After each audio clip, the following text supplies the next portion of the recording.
Welcome to Articulate. I'm your host Asma, and today we're going to dive into the creative mind of a very special guest. My name is Kwncy. I'm a singer-songwriter from Toronto, Canada.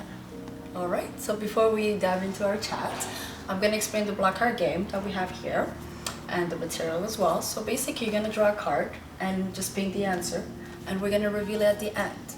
So you're going to reveal the question and the painting. Okay, sounds good. Let's do it. So let's do it. So go ahead.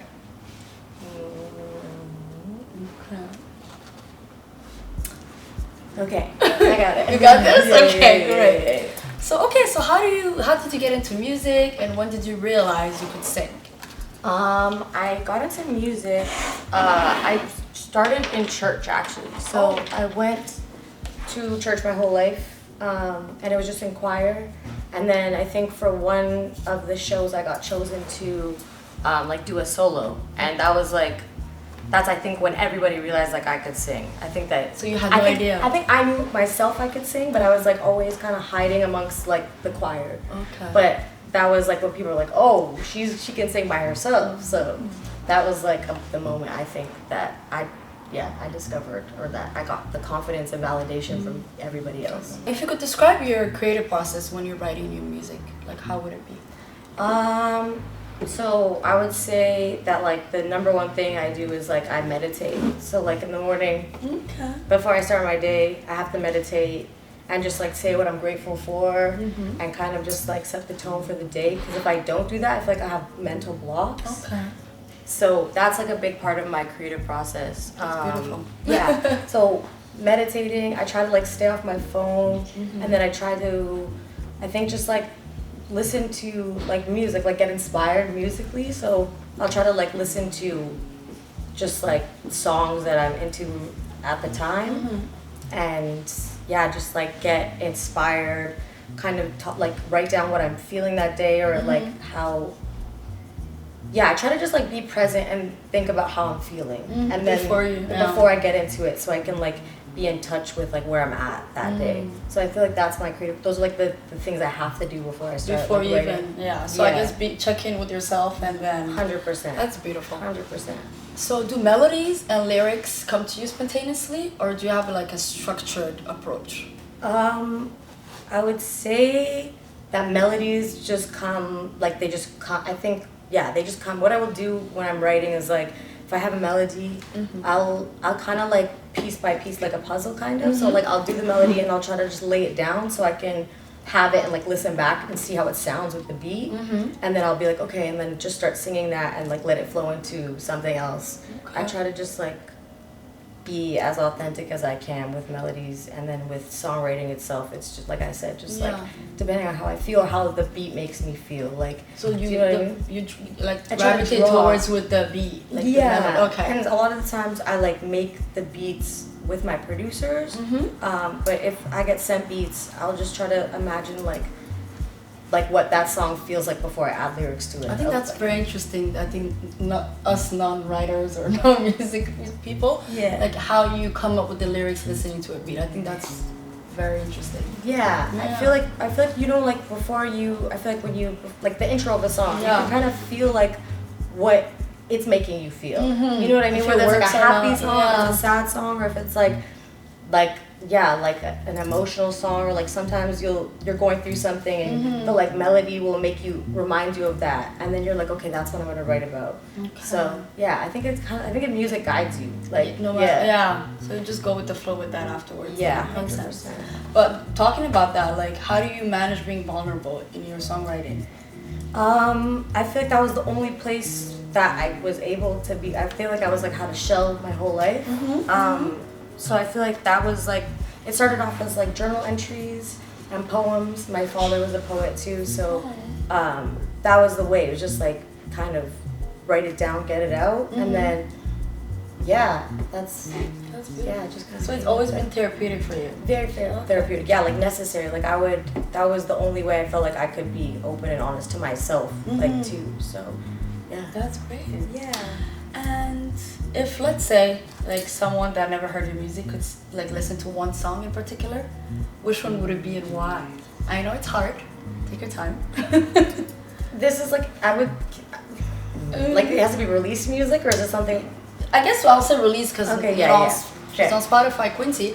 But but like maybe you can maybe answer both, like an unreleased one, explain why, or a released song. Yeah. I would say that released, it would probably be for me Baby Blue.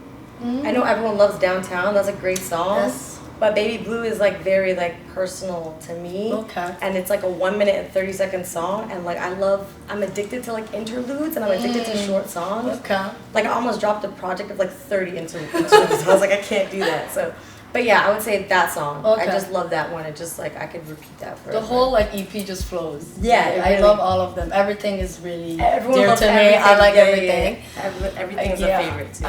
Okay, good. And unreleased song, I guess, if there's. There's this song called "Tell Me" that I wrote. It's produced by my friend Dante. Shout out Dante. I basically was like teaching myself how to engineer and record myself. So he sent me this beat, and it's just about like coping mechanisms, but like it's talking about meeting someone new, and like you're asking them like how do you cope with things type thing. And like so I learned how to like chop and screw my vocals, and I made it like super weird, and I love it. That's fun. So producing soon? Yeah. No, for real. That's coming. That's next. Great. So actually talking about that, the other question I think I want to know is if you could perform at a dream stage, like where would it be?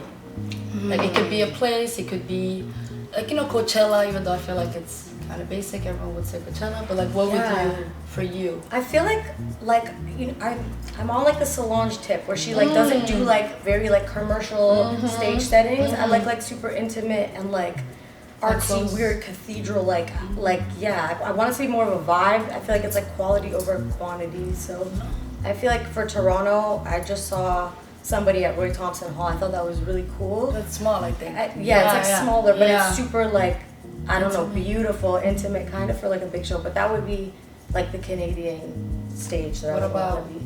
International, worldwide? Internationally, I don't know. Do you know those like candlelit performances that you see? Yeah, like those, that's like, so that beautiful. Would be Yeah, super cool to me. I could see you in that. Yeah, and like just be in the middle. live bands, So that would be ideal for me, something like that. So intimate and small. Okay. Intimate, small, or just like vibey. Okay. Like That's great. What's your secret guilty pleasure song? I know it's not an easy one too. You can go way back to Little Quinn. Yeah.